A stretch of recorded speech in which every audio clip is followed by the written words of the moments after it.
சவுலை குறித்து நாங்கள் பார்க்க போகிறோம்.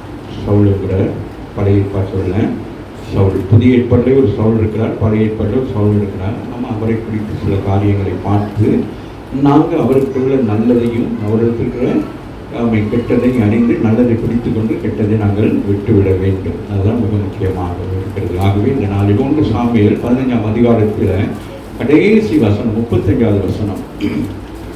சவுல் மரணமடையும் நாள் மட்டும் சாமுவேல் அப்புறம் அவனை கண்டு பேசவில்லை. இஸ்ரவேலின் மேல் சவுலை ராஜாவாக்கினதற்காக கர்த்தர் மனஸ்தாபப்பட்டது நிமித்தம் சாமுவேல் சவுலுக்காக துக்கித்துக் கொண்டிருந்தான். ஏன் அவன் துக்கித்திருக்க வேண்டும்? ஆமென். ஏன் யார் இந்த சவுல், ஏன் இந்த சாமுவேல் துக்கித்திருக்க வேண்டும் என்றுதான் இன்னைக்கு நாங்கள் பார்க்க போகிறோம். ஆமென். அதை பார்த்து நம்முடைய வாழ்க்கையிலும் நம்ம என்ன செய்ய போகிறோம்? ஆமென். என்ன செய்யணும்? ஆண்டவர் நம்மை குறித்து துக்கப்படாதபடி நம்முடைய வாழ்க்கையை நாங்கள் என்ன செய்ய வேண்டும்? சரிப்படுத்திக் கொள்ள வேண்டும். ஏன்னா வசனம் சொல்லுகிறது அங்கே. ஆமென். அங்கே பாருங்க, சவுல் மரணமடையும் நாள் மட்டும் சாமுவேல் அப்புறம் அவனை கண்டு பேசவில்லை. இஸ்ரவேலின் மேல் சவுலை ராஜாவாக்குனதுக்காக கர்த்தர் மனஸ்தாபப்பட்டாராம். கர்த்தர் என்ன செய்திருக்கிறார்? ஆமென். ஆமென். நாங்கள் ஆதியாகமத்தில் நாங்கள் பார்க்கிறோம் ஒரு இடத்துல ஆண்டவர் மனஸ்தாபப்படுகிறது. அதுபோல இங்கே என்னது மனஸ்தாபப்படுறது? அது ஒரு காரியத்தை உங்களுக்கு கொடுத்து நீங்க அந்த காரியத்தை செய்யாத பொழுது ஆண்டவர் என்ன செய்வார்? உங்களை குறித்து மனஸ்தாபப்படும். மனஸ்தாபம் மிகப்பெரிய ஒரு வார்த்தை. ஆமென். ஒரு துக்கம் என்பதை விட மனஸ்தாபம் என்பது அதாவது நம்பிக்கை துரோகம். ஆமாவே இல்லையா? ஆகவே அப்படி நம்ம ஆண்டவருக்கு நம்பிக்கையான பிள்ளைகளாக இருந்துட்டு அவருக்கு துரோகம் பண்ணுகிற பொழுது அவர் என்ன செய்கிறார்? மனஸ்தாபப்படுகிறார். இன்னைக்கு நாம் பிள்ளைகள் சில நேரங்கள் சில தவறு செய்கிறதுனால பெற்றோர் என்ன செய்றாங்க? மனஸ்தாபப்படுகிறாங்க. ஆமாவே இல்லை? அப்படி குடும்பங்களிலே வாழ்க்கையில அப்படி இருக்கு. அதுபோல இங்கே மனஸ்தாபப்படவும் இது நிமித்தம் சவுல் என்ன செய்கிறார்? அவர் துக்கித்துக் கொண்டு. ஏன் சவுல் துக்கித்திருக்கிறார்னு சொல்லி இன்றைக்கு நாங்கள் பார்க்க போகிறோம். ஆக 1 சாமுவேல் 8:5 எடுத்து வாசிப்போமானால், உம்முடைய குமாரர் உம்முடைய வழிகளில் நடக்கிறதில்லை, ஆகையால் சகல ஜாதிகளுக்குள்ளும் இருக்கிறபடி எங்களை நியாயம் விசாரிக்கிறதுக்கு ஒரு ராஜாவை ஏற்படுத்த வேண்டும் என்றார்கள். ஆமென். சாமுவேலுக்கு பிறகு என்ன? சாமுவேல் நாட்களிலே நியாயாதிபதிகள், அநேக நியாயாதிபதிகள் இருக்கிறாங்க. அப்படி அநேக நியாயாதிபதிகளில் கடைசி நியாயாதிபதி அவர்கள் தான் இந்த சாமுவேல். அதற்கு பிறகு அந்த சாமுவேலுடைய பதவி அவங்க பிள்ளைகளுக்கு போகிறது. ஆனால் பிள்ளைகள் சரியாக இல்லாதபடியினாலும் சுற்றிலும் ராஜாக்கள் ஆளுகை செய்கிறபடினாலும் இஸ்ரவேல் ஜனங்களுக்கு ஒரு மன விருப்பம் உண்டானது. நாங்களும் என்ன செய்ய வேண்டும்? ஒரு ராஜாவுக்கு கீழே இருக்க வேண்டும் என்று சொல்லி. ஆமென்.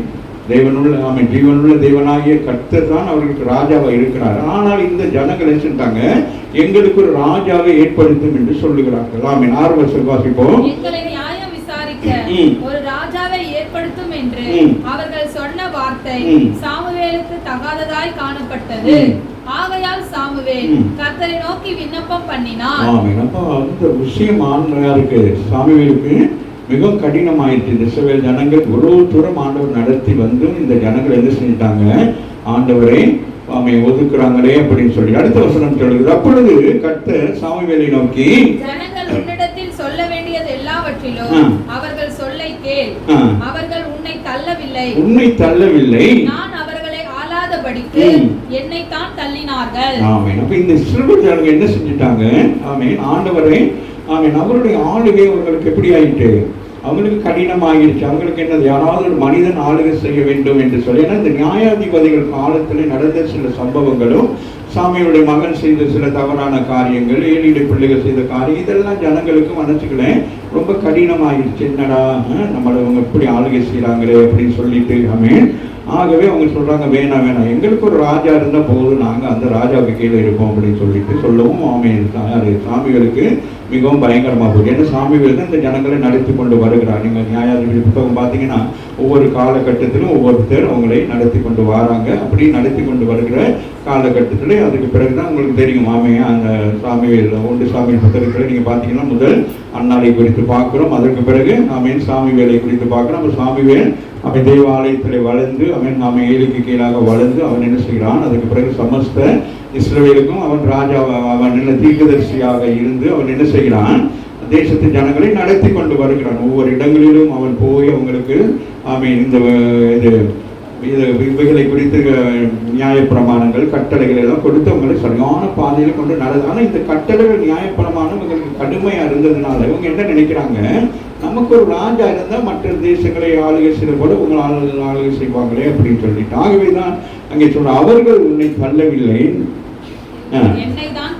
அவர்கள் யாரை தள்ளிட்டாங்க, என்னை தள்ளிட்டாங்க அப்படின்னு சொல்லிட்டு. இந்த சம்பவம் உங்க எல்லாருக்கும் தெரியும். ஆகவே இப்படி இருக்கிற நேரத்துல ஆமாம், அப்ப முதல் என்ன நடக்கிறது? 9ஆம் அதிகாரத்து முதல் வசனம் வாசிப்போமானால், பென்யமீன் கோத்திரத்தாரில் கீஸ் என்னும் பேருள்ள மகா பராக்கிரமசாலியான ஒரு மனுஷன் இருந்தான். அவன் பென்யமீன் கோத்திரத்தான் ஆகிய அபியாவின் மகனான பெக்ராத்திற்கு பிறந்த சேரோரின் புத்திரனாகிய அபிலேயின் குமாரன். அவனுக்கு சவுல் என்னும் பெயருள்ள சௌந்தரியமான வாலிபனாகிய ஒரு குமாரன் இருந்தான். இஸ்ரவேல் புத்திரரில் அவனை பார்க்கிலும் சௌந்தரியவான் இல்லை. எல்லா ஜனங்களும் அவன் தோளுக்கு கீழா இருந்தத்தக்கத உயரமுள்ளவனா இருந்தான். அங்க ஒரு சம்பவத்தை பார்க்கணும். இங்க ராஜா வேணும் அப்படின்னு அவன் 9ஆம் அதிகாரத்தில் நாங்கள் பார்க்கிறோம். ஆண்டவர் என்ன செய்கிறான், அவன் இந்த கீசுடைய அவன் வம்சத்துல அவன் சவுல் என்கிற ஒரு மனுஷனை என்ன செய்கிறான், இஸ்ரவேல் தேசத்துக்கு ராஜாவாக ஏற்படுத்த முற்படுகிறார். சரியா? அப்ப முற்படுத்த கொள்ளுகிற பொழுது அவன் அவன் சாமுவேலுக்கு சொல்றான், நீ இந்த மாதிரி ஒருத்தன் இருக்கிறான், இவனை தான் நம்ம ராஜாவா ஆக்க வேணும் அப்படின்னு சொல்லிட்டு அங்கே சொல்கிறதை குறித்து 9:17 வாசிக்கிற மகன்.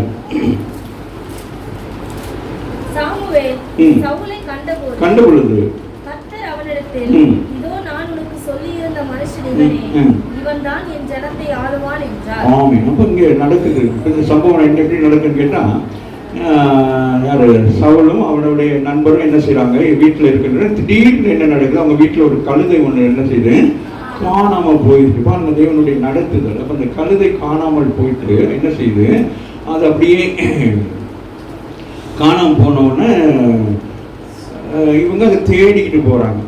இதை என்ன செய்யறாங்க, தேடிக்கிட்டு இப்படியே போய்கிட்டே இருக்கிற நேரம் அவங்க போய் பார்க்குறாங்க, கழுதையை காணும். அதுக்கு பிறகு திரும்பி போவோம் அப்படிங்கிற நேரத்தில் அவங்க என்ன சொல்கிறாங்க, அவங்க வேலைக்கு அவரோட இருந்த சிநேகிதத்துல இல்லை நம்ம என்ன செய்வோம், தீர்க்கதரிசி ஒருத்தர் இருக்கிறாரு, அந்த தீர்க்கதரிசியில் போயிட்டு நம்ம என்ன செய்வோம், இதை குறித்து பேசுவோம் அப்படின்னு சொல்லிட்டு கேட்குறாங்க. இந்த சம்பவங்கள்லாம் அப்படியே வருது, இது ஓடர் படியே வருது. அதுக்கு பிறகு தேடி வராங்க. தேடி வருகிற பொழுது அங்கே சில சகோதரிகள் தண்ணி குடிக்கிறதுக்கு போவாங்க. அவங்கள்ட்ட விஷயத்தை கேட்பாங்க. விஷயத்தை கேட்டோன்னே அவங்க அப்படியே நேராக யார்கிட்ட வருவாங்க, சாமுவேல்கிட்ட வருவாங்க. அப்ப இந்த சாமுவேல்கிட்ட சவுல் வருகிற பொழுது அந்த 17ஆவது வசனம் மிக ஆச்சரியமாக இருக்கும். சாமுவேல் கண்ட பொழுது இப்ப சவுலும் சாமுவேல் என்ன செய்யறாங்க, மீட் ஆகுறாங்க. சந்தர்ப்பமே இல்லை சவுலுக்கு.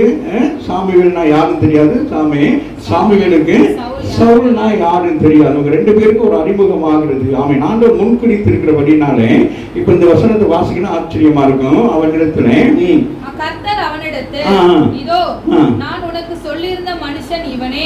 இப்ப ஆண்டவர் வீட்டுல சாமுவேலை பார்த்து சொல்றாரு, ஏற்கனவே நான் என்ன சொல்லியிருக்கிறேன், இவனை குறித்து நான் சொல்லி இருக்கிறேனே. அப்போ பாருங்க எவ்வளவு அழகா இருக்குன்னு சொல்லிட்டு இந்த வசனம் பாருங்க எவ்வளவு அழகா இருக்குன்னு. இப்ப அவங்க ரெண்டு பேரும் வர்றாங்க, அப்படியே சாமியோட தேடிக்கிட்டு யாரு வாராது, சவுலோட ஃப்ரெண்டு வந்து இருக்க நேரம் டக்குன்னு ஆண்டவர் என்ன செய்யறாரு, கூப்பிட்டு அந்த சாமிவேலை கூப்பிட்டு சொல்றாரு, சாமி லுக்கிய அப்படின்னு சொல்றாரு. அப்படின்னா அவன் என்ன ஆண்டவரே அப்படின்னு சொல்றாரு. ஆமாவா இல்லையா? பாருங்க நான் பாருங்க அந்த வசனம் என்ன சொல்றது, இதோ நான் உனக்கு சொல்லியிருந்த மனுஷன் இவனை. அப்ப பாத்தீங்க, அப்ப எந்த அளவுக்கு ஆண்டவர் அவர் மேல் என்னது பெரிய வைத்திருப்பார். அம்மாவே இல்லையா? அப்ப அவனை முன்குறித்திருக்கிறார். அவன் பென்யமீன் கோத்திரத்துல இருக்கிற சவுல் தான் இஸ்ரவேலை முதல் ஆள வேண்டும் சொல்லி முதலாவது ராஜாவாக தெரிந்து கொண்ட ஒரு மனுஷன். ஆகவே அவன் வருகிற பொழுது ஆண்டவர் என்ன செய்கிறார், முன்குறிக்கிறார். அவர் என்ன செய்கிறார், முந்திக் கொள்ளுகிறார். அம்மாவே இல்லையா? நான் இவனை தெரிவு செய்திருக்கிறேன். அம்மாவே இல்லையா? அவன் உலகத்தில் இருந்து அவனை என்ன செய்கிறேன், அந்த குடும்பத்தில் இருந்து நான் தெரிந்து கொண்டிருக்கேன். எதற்காக? இஸ்ரவேலை ஆளுகை செய்யும்படி. ஆகவே நான் வசனத்தை வாசிக்கலை. சாமுவேல் சவுலை கண்ட பொழுது இதோ நான் உனக்கு சொல்லியிருந்த மனுஷன் இவனே, இவன் தான். ஒரு ஆமீன் சொல்லுங்க. வேற ஒருத்தரை நீ என்ன செஞ்சக்கூடாது, இஸ்ரவேலுக்கு ராஜாவாக நீ தெரிந்து கொள்ளக்கூடாது. ஒரு ஆமீன் சொல்லுங்க. புரியுதா? அப்ப யாரை கர்த்தர் முன்குறித்திருக்கிறாரோ அவர்களை கர்த்தர் என்ன செய்கிறார், அவர்களுக்கு ஒரு அரணான கோட்டையாக இருக்கிறார். ஆமீன் சொல்லுங்க. ஆகவே ஆண்டவர் அப்ப என்ன முன்குறித்தபடினாலே ஆண்டவர் அந்த இடத்துல எப்படி இருந்திருக்கு, அந்த சூழ்நிலை ஆண்டவரும் சாமியோர் பேசுகிற விஷயத்துல எப்படி இருக்கிறது, ஒரு சிநேகிதத்துவமாக இருக்கிறது. ஆமாவே இல்லையா? அல்லது போனால் ஆண்டவர் சாமுவேலே இதோ முன்னால் வந்து கொண்டிருக்கிறவன் சவுல், அவனைத்தான் நான் ராஜாவாக ஏற்படுத்தியிருக்கிறேன் அப்படியே சொன்னாரு. இது எப்படி இருக்கிறது? ரெண்டு சிநேகிதர்கள், அம்மாவே ஒரு நண்பர்கள், ரெண்டு தோழிகள். அந்த போய் தான் அம்மாவே அந்த கேள்வி தான் நான் பார்க்கல. அப்படி ஒரு என்னது ரிலேஷன்ஷிப் வராமின்னு சொல்லி ஆமே. அப்போ அந்த அளவுக்கு ஆண்டவர் என்ன செய்திருக்கிறாரு? அவனை முன்குறித்திருக்க வராமின்னு சொல்லுங்க. உங்களையும் என்னையும் ஆண்டவர் அப்படிதான் முன்குறித்திருக்க வராமின்னு சொல்லுங்க. நீங்களும் ஆமே நானும் தாயின் கருவில் இருக்கிற பொழுதே ஆண்டவர் நமக்கு இந்த தரிசனத்தை நாமே இதை கொடுத்து ஆண்டவர் என்ன செய்திருக்கிறாரு? நம்மை முன்குறித்திருக்கிறார். ஆமாவே இல்லையா? ஆகவே தான் நாங்கள் ஆமே 9ஆம் அதிகாரத்தில் 23, 24 வாசிங்க மகள். சமயக்காரனை பார்த்து நான் உன் கையிலே ஒரு பங்கை கொடுத்து வைத்தேன், அதை கொண்டு வந்து வை என்றார். அப்ப இதுவெல்லாம் ப்ரிப்பரேஷன் நடந்து கொண்டிருக்கிறது. ஒரு ஆமென். ஒரு தேசத்தின் ராஜாவை கர்த்தர் முன்குறிக்கிற பொழுது அவர்களுக்குரிய காரியங்களை எல்லாம் ஆண்டவர் என்ன செய்யலாம்? நிறைவேற்றிக் கொண்டே வருகிறார். உங்களை குறித்து ஆண்டவர் முன்குறிப்பாரானால் உங்களுடைய காரியங்கள் எல்லாவற்றையும் தாமதம் இல்லாதபடி ஒவ்வொரு படிப்படியாக அடுத்தடுத்த காரியங்களை தெளிவாக சரியாக செய்து கொண்டிருப்பார். ஆமீன். அதுபோல இங்கே என்ன நடக்கிறது? ஆமீன். இது ஒவ்வொரு வருடங்களோ ஒவ்வொரு மாதங்களோ இப்படி ஒரு மீட்டிங் அங்கே நடக்கிறது, ஒரு கூட்டம் நடக்கிறது. இப்பொழுதெல்லாம் என்ன நடக்கிறது? இதை ஆண்டவர் ஆயத்தம் பண்ணி இருக்கிறார். ஆமீன் சொல்லுங்க. எப்ப ஆமீன் இந்த இடத்துல சவுல் வருவானோ ஆமீன் அப்பொழுதுதான் அந்த காரியமும் அங்கே நிறைவேறும். ஆமீன் சொல்லுங்க. ஆண்டவர் உங்களுடைய என்னை குறித்து வைத்திருக்கிற நோக்கங்கள், திட்டங்கள் ஆமீன் அது தாமதமானாலும் அது நிறைவேறுகிற வரைக்கும் ஆமீன் அதை யாருக்குமே தெரியாது. ஆகவே சாமுவேல் யார்ட்டையும் எதுவுமே சொல்லல. ஆனால் வசனம் சொல்ல பின்பு சாமுவேல் சமயக்காரரை பார்த்து நான் கையிலே ஒரு பங்கை கொடுத்து வைத்தேன், அதை கொண்டு வந்து வை என்றார். ஒரு முன்னத்தொடையும் அதனோடு இருந்ததையும் எடுத்துக்கொண்டு வந்து அதை சவுலுக்கு முன் வைத்தான். அப்பொழுது சாமுவேல் இதோ இது உனக்கென்று வைக்கப்பட்டது. இது உனக்கென்று வைக்கப்பட்டது. ஒரு ஆமீன். இது என்னது?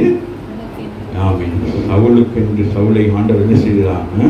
முன்குறித்தபடியினாலே. ஆமீன். அப்ப யூதர்களுடைய முறைப்படி ஆமீன் யூத சமுதாயத்தின் படியாக சில காரியங்களை அவங்க செய்யறாங்க. அம்மாவே இல்லையா? அதன்படியாக அவங்க என்ன செய்யறாங்க? ஒரு வாசகமாக இது உனக்கென்று வைக்கப்பட்டது, உனக்கென்று வைக்கப்பட்டது, இதை உனக்கு முன்பாக வைத்து சாப்பிடு. நான் ஜனங்களை விருந்துக்கு அழைத்தது முதல் இதுவரைக்கும் இது உனக்காக வைக்கப்பட்டது. இது பலமுறை. அப்ப பாருங்க ஆண்டவர் என்ன செய்ய ஒரு ப்ராசஸ் இருக்கு. ஆமீன். உங்களை தெரிந்து கொள்ளுகிற பொழுது, உங்களை அழைக்கிற பொழுது, உங்களுக்கு ஊழியங்களை கொடுக்கிற பொழுது ஆமை அது வெறுமையாக ஆமை யாரோ ஒருவர் அழைத்து அப்படி அல்ல. இவைகள் என்னது? பரலோகத்தின் தேவன் என்ன செய்கிறார்? முன்குறித்து இந்த காரியங்களை செய்து கொண்டிருக்கிறார். ஆமை இது இப்படிதான் செய்ய வேண்டும், இது இப்படிதான் செய்ய வேண்டும் என்பதை தேவன் ஒரு கட்டளையாகவும் ஒரு நியாயப்பிரமாணமாகவும் அங்கே வைத்திருந்தபடினாலே இந்த சம்பவங்கள் எல்லாம் அங்கே நடைபெறுகிறதை குறித்து நாங்கள் அங்கே எங்களுக்கு இலகுவாக பார்க்க முடிகிறதாக இருக்கிறது. 1 சாமுவேல் 10:1 வாசிக்கிற பொழுது அப்பொழுது சாமுவேல் எடுத்து அவன் தலையின் மேல் வார்த்து அவனை முத்தம் செய்து கர்த்தர் உன்னை தம்முடைய சுதந்திரத்தின் மேல் தலைவனாக அபிஷேகம் பண்ணினார் அல்லவா. ஆமென். கரங்களை தட்டி தேவனை மகிமைப்படுத்துங்கள். சவுலை ஆண்டவர் என்ன செய்திருக்கிறார்? முன்குறித்து இருக்கிறார். கால வேளையில வந்திருக்கிற உங்களை என்னை ஆண்டவர் என்ன செய்திருக்கிறாரு?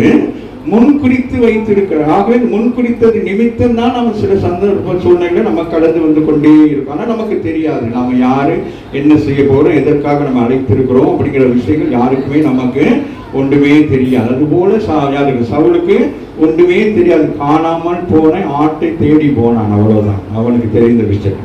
ஆமேன். ஆனால் அவன் திரும்பி வருகிற பொழுது ஆமேன் அவன் சமஸ்த இஸ்ரவேலுக்கும் ஒரு ராஜாவாக அபிஷேகம் பண்ணப்பட்டவனாய் திரும்பி வருகிறான். ஆமீன் சொல்லுங்கள். இதை குறித்து தான் நாங்கள் பார்க்கலாம். அதுக்கு பிறகு உங்க எல்லாருக்கும் தெரியும் சவுல் ஒவ்வொரு காரியங்களை செய்கிறார், யுத்தங்களுக்கு போகிறார். இப்படி பல காரியங்கள் எல்லாம் அவர் செய்கிறதை குறித்து பார்க்கிறோம். எல்லாம் தேவனுக்கு உகந்த காரியங்கள் எல்லாம் செய்து கொண்டிருக்கிறார்.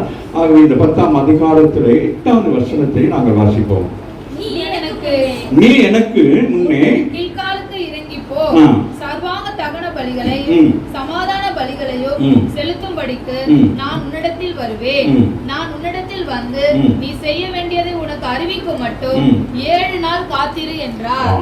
இங்கதான் ஆண்டவர் ஒரு காரியத்தை வைக்கிறார். இன்னைக்கு வந்திருக்கிற நீங்களும் நானும் மிகவும் கவனமாக இருக்க வேண்டும். சில காரியங்களை கர்த்தர் நமக்கு சொல்லுகிற பொழுது அந்த காரியத்தை நாங்கள் நிறைவேற்றுவதற்கு நாங்கள் எப்படி இருக்க வேண்டும்?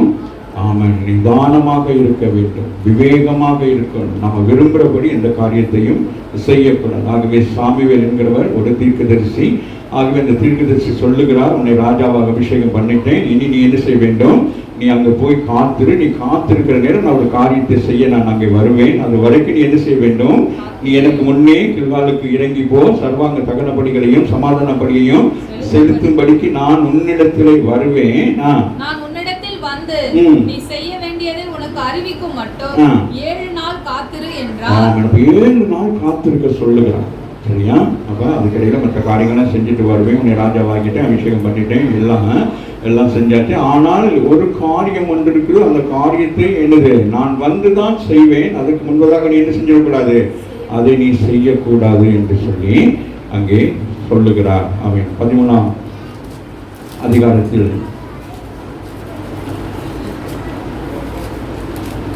12வது வசனத்தை வாசிக்கிறேன். கில்காலிலே பெலிஸ்தர் எனக்கு விரோதமாக வந்து விடுவார்கள் என்றும் நான் இன்னும் கர்த்தருடைய சமூகத்தை நோக்கி விண்ணப்பம் பண்ணவில்லை என்றும் எண்ணி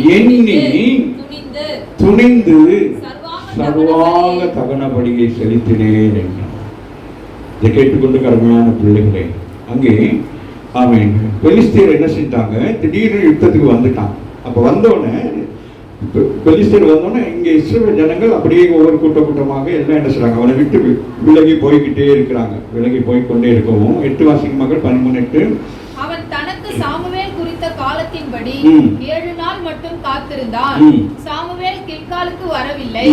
ஜனங்கள் அவனை விட்டு சிதறி போனார்கள். ஜனங்கள் சிதறடிக்கப்பட்டுட்டாங்க. ஏன்னா யாரு, பெலிஸ்தர் வந்துட்டாங்க, அவங்க யுத்தம் பண்ண வந்துட்டாங்க. ஒவ்வொரு முறையும் அவர்கள் வந்து யுத்தம் பண்ணுகிற பொழுது பெரிய பிரச்சனையா இருக்குன்னு இந்த ஜனங்கள் எல்லாம் என்ன செஞ்சுட்டாங்க, சவுலை விட்டு எல்லாருமே போயிட்டாங்க. போன உடனே அங்கே 12ஆம் வசனம் சொல்லுறது, கில்காலிலே பெலிஸ்தர் எனக்கு விரோதமாக வந்து விட்டார்கள் என்று நான் இன்னும் கர்த்தருடைய சமூகத்தை நோக்கி விண்ணப்பம் பண்ணவில்லை என்று. ஆமா, இன்னும் அப்ப அவருக்கு பயம் உண்டாயிட்டு. நம்ம கொஞ்ச நேரத்துல என்ன, அவங்க வந்துருவாங்க, யுத்தம் பண்ண வந்துருவாங்க, அதனால நம்ம என்ன செய்யணும் சொல்லி யோசிச்சு கொண்டு சாமுவேலை பார்த்து கொண்டே இருக்கிறார். சாமுவேல் வருவாரா, சாமுவேல் வருவாரா, சாமுவேல் வருவாரான்னு ஒவ்வொரு நாட்களும் பார்த்து கொண்டு நெருக்கம், ஜனங்கள் சிதறடிக்கப்பட்டு போயிட்டாங்க. இப்ப அவன் தனித்து நிற்கிறான், இனி என்ன செய்ய வேண்டும்.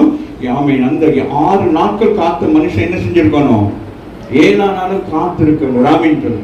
ஆமாம், இன்றைக்கு வந்திருக்கிற பிள்ளைகள் ஊழியங்கள் செய்கிற நாம ரொம்ப எச்சரிக்கையாக இருக்க வேண்டும். எல்லா காரியங்களையும் நாங்கள் செய்கிறோம்னு சொல்லிட்டு நாங்கள் என்ன செஞ்சிடக்கூடாது, நம்ம விருப்பப்படி செஞ்சிடக்கூடாது. ஆகவே விண்ணப்பம் பண்ணவில்லை என்றும் எண்ணி துணிந்து சர்வாங்க தகனபடியை செலுத்தினேன் என்றார். வராமின் சாமிகளுக்கு வந்து பார்த்தா அங்க சம்பவம் என்ன ஆயிட்டு. அப்ப ரொம்ப கவனமாக இருக்க வேண்டும். இவர் யாரு, சவுல் வந்து யாரு, இஸ்ரவேல் தேசத்துக்கு சமஸ்த இஸ்ரவேலுக்கு யாராக இருக்கிறார், அவர் ராஜாவாக இருக்கிறார். ஆமாவே இல்லையா? ஆனால் அவர் என்ன வேலை செஞ்சிட்டாரு, ஆசாரியர் செய்ய வேண்டிய வேலையை சவுல் செய்த நிமித்தமாக அடுத்த வசனம் சொல்லுகிறது, சாமுவேல் சவுலை பார்த்து புத்தியீனமாய் செய்து. வராமின் சொல்லுங்க. ஆவிக்குரிய பிள்ளைகள் சபையில் இருக்கிற நாம ஊழியங்களை எப்படி செய்யணும், நேர்த்தியாய் செய்ய வேண்டும். வராமின் சொல்லுங்க. ஆமே, நமக்கு கொடுக்கப்பட்ட ஊழியம்னா அந்த ஊழியத்தை மாத்திரம் தான் செய்ய வேண்டும். இவனுக்கு கொடுக்கப்பட்ட ஊழியம் என்னது, தேசத்தை ஆளுகள் செய்ய வேண்டும் என்று சொல்லி. ஆனால் இவனோ என்ன செஞ்சுட்டான், தேவ ஆலயத்திலே போயிட்டு துணிகரமாக என்ன செஞ்சுட்டான், செய்யக்கூடாத ஒன்றை செஞ்சுட்டான். இன்னைக்கு சபைகளிலே நாம மிக கவனமாக இருக்கணும். ஊழியம் என்பது சாதாரண விஷயம் அல்ல. ஊழியம்னா எல்லாரும் ஊழியம் செய்ய முடியாது. டேலண்டட் இருக்கலாம். ஆமீன். கீபோர்டு வாசிக்க டேலண்டட் இருக்கலாம், ட்ரம், பேட், கிட்டார், ஆமாம், இப்படி இசைக்கருவிகளை வாசிக்க மட்டும் நல்ல பிரசங்கிக்கக்கூடிய டேலண்டட் இருக்கலாம். வேற தாளந்துகள் எல்லாமே இருக்கலாம். ஆமே, ஆனால் அவர்கள் இதை செய்வதற்கு ஒரு தகுதி இருக்க வேண்டும். ஆமீன். அந்த தகுதி தான் அவர்கள் ஞானஸ்தானம் பெற்றிருக்க வேண்டும். அது மாத்திரமல்ல, அவர்கள் அபிஷேகம் பண்ணப்பட்டவர்கள் மாத்திரம்தான் இந்த ஆராதனையில வந்து முன்னின்று தேவனை துதிக்க வேண்டும், ஆராதிக்க வேண்டும். ஆமீன். ஆகவே சில சபைகளில் இன்றைக்கு பல விதமானவர்களை கொண்டெல்லாம் என்எஸ்ஐ கருவிகளை வாசிக்கக்கூடியவர்கள், டேலண்ட் உள்ளவர்கள், உலகத்தில் இருக்கிறவங்களை கொண்டு வந்து இசை நல்லா இருக்க வேண்டும், பாடல் நல்லா இருக்க வேண்டும் என்று சொல்லி நல்ல பயிற்சி பெற்றவர்களை கொண்டு வருகிறார்களே அன்றி அவர்கள் அபிஷேகம் பண்ணப்பட்டவர்களா, அவர்களுடைய இசையை ஆண்டவர் ஏற்றுக்கொள்ளுகிறாரா என்று சொல்லி இன்னைக்கு அநேகருக்கு தெரியாம இருக்கு. இன்னைக்கு அநேக இடங்கள் நம்ம பார்க்குற பாடல்கள் இதெல்லாம் பார்க்குற நேரம், இப்போ நம்ம யூரோப்பியன் கண்ட்ரிஸ் எல்லாம் பார்த்தோம்னா அவங்க எல்லாம் பார்க்கறதுக்கு ஒரு விதமா இருப்பாங்க. ஆராதனை நடத்துகிறவர்கள், சபைக்கு போறவங்க, அவங்களோட கல்ச்சரின் படி முடிய இப்படி வச்சிருப்பாங்க, தலையை வச்சு போட்டிருப்பாங்க. ஆனாலும் அவங்க சபையில உள்ளவங்க தான், ரட்சிக்கப்பட்டவங்க தான், ஞானஸ்தானம் பெற்றவங்க தான். புரியுதுதா? அவர்கள் என்னது, அவர்களுடைய என்னது நேச்சரின் படி, அவங்களுடைய தேசத்தின் இதுபடி, கலாச்சாரத்தின் படி அவங்க இருப்பாங்க. அப்ப இங்க அப்படிப்பட்டு முடிக்கிட்டெல்லாம் வளர்த்துட்டு கண்ணாடியெல்லாம் போட்டுக்கிட்டு ஒரு விதமா இருந்தோன்னு நம்ம நினைச்சிடக்கூடாது இவங்களும் டேலண்டா இருக்கிறாங்கன்னு சொல்லிட்டு. அது போல துணிகரமாக என்ன செஞ்சிட முடியாது, தேவனுடைய காரியங்களை செய்ய முடியாது. அவர்கள் கொடுக்கப்பட்டதை தான் அவர்கள் செய்ய வேண்டும். ஆகவே எந்த ஒரு காரியமாக இருந்தாலும், தேவ ஆலயத்திலே நீங்கள் பாய் போடுவதாக இருந்தாலும், நீங்கள் ஞானஸ்தானம் பெற்றவர்களும் என்னது அபிஷேகம் பண்ணப்பட்டவர்களாக இருக்கிறோம். சொல்லுங்க. வேதத்திலே நாங்கள் அநேக இடங்களை பார்க்கிறோம். மோசையை கொண்டு ஆண்டவர் சொல்லுகிற பொழுது ஆண்டவர் ஒவ்வொருத்தரையும் குறித்திருக்கிறார். சொல்லுங்க. நீங்க ஞானஸ்தானம் பெற்று அபிஷேகம் பெறாதவர்கள் ஊழியம் சொன்னா அது ஊழியம் அல்ல, அது வேலை. அந்த வேலைக்கு யாரையும் எடுத்து பயன்படுத்திக் கொள்ளலாம். அம்மாவே இல்லையா? அந்த வேலை யார் வேணாலும் தேவைப்படுறது ஒரு வேலையா இருக்கலாம், மற்ற எல்லா வேலையா இருக்கலாம். ஆனால் ஊழியம் என்று வருகிற பொழுது அதற்கு சில தகுதிகள் இருக்க வேண்டும். அதுபோல சவுலை இந்த தேசத்தின் ராஜாவாக தேவன் அபிஷேகித்தார். சொல்லுங்க. ஆனால் அடுத்த வசனம் வாசிங்க, 11 வாசிங்க. சாமுவேல் சவுலை பார்த்து புத்தீனமாய் செய்தீர், உம்முடைய தேவனாகிய கர்த்தர் உமக்கு விதித்த கட்டளையை கைக்கொள்ளாமல் போனீர். மற்றபடி கர்த்தர் இஸ்ரவேலின் மேல் உம்முடைய ராஜ்யபாரத்தை என்றென்றைக்கும் சிறப்படுத்துவார். இப்பொழுதோ உம்முடைய ராஜ்யபாரம் நிலை நிற்காது. கர்த்தர் தம்முடைய இருதயத்துக்கு ஏற்ற ஒரு மனுஷனை நமக்கு தேடி அவனை கர்த்தர் தம்முடைய ஜனங்கள் மேல் தலைவனாக இருக்க கட்டளையிட்டார். கர்த்தர் உமக்கு விதித்த கட்டளையை நீர் கைக்கொள்ளவில்லை என்று சொன்னார். கர்த்தருடைய பிள்ளைகள் எவ்வளவு எச்சரிக்கையா இருக்கணும். எந்த வேலை செய்யறதாக இருந்தாலும் நமக்கு எந்த வேலை கொடுக்கப்பட்டிருக்கிறதோ அந்த வேலையை மீறி நாங்க என்ன செஞ்சிடக்கூடாது. அவன் துணிகரமாய் செய்துட்டான்.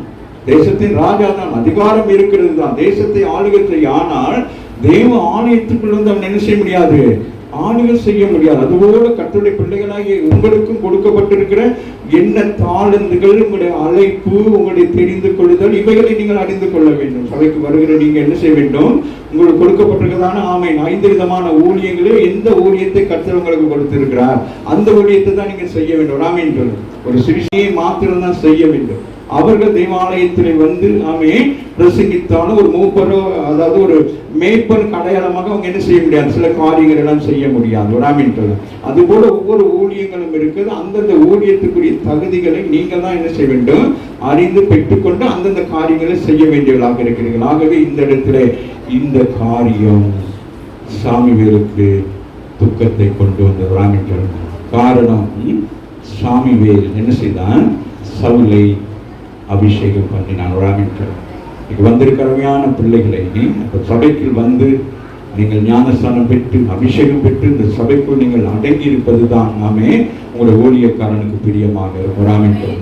ஆகவே அபிஷேகம் பெறுவது அது ஞானஸ்தானம் பெறுவதெல்லாம் ஒரு சாதாரண விஷயமா நினைக்க கூடாது. ஞானஸ்தானம் தான் பெற்றுடமே, எப்பயாச்சும் ஒரு நேரம் சபைக்கு போவோம் அப்படியெல்லாம் இருக்கக்கூடாது. எல்லாவற்றையும் ஒழுங்குகரமாக நாங்கள் செய்ய வேண்டும். ஏன்னா கர்த்தர் தெரிந்து கொண்டிருக்கிறார். ஆமாவே இல்லையா?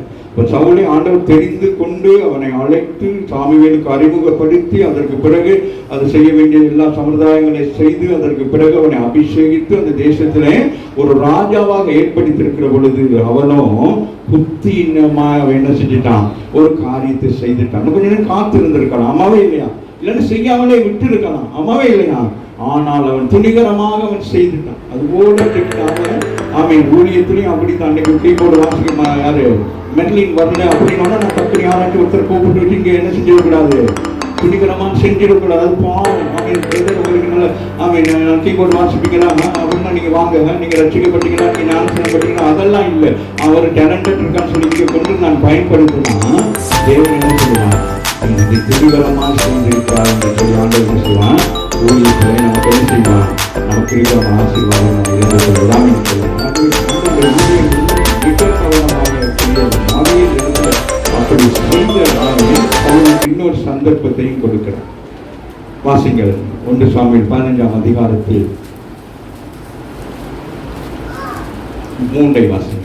இப்போதோ நீ போய் அமிலேக்கை மடங்கடித்து அவனுக்கு உண்டான எல்லாவற்றையும் சங்கரித்து அவன் மேல் இரக்கம் வைக்காமல் புருஷரையோ ஸ்திரீகளையோ பிள்ளைகளையோ குழந்தைகளையோ மாடுகளையோ ஆடுகளையோ ஒட்டகங்களையோ கழுதைகளையோ கொன்று போட கடவாய் என்றார்.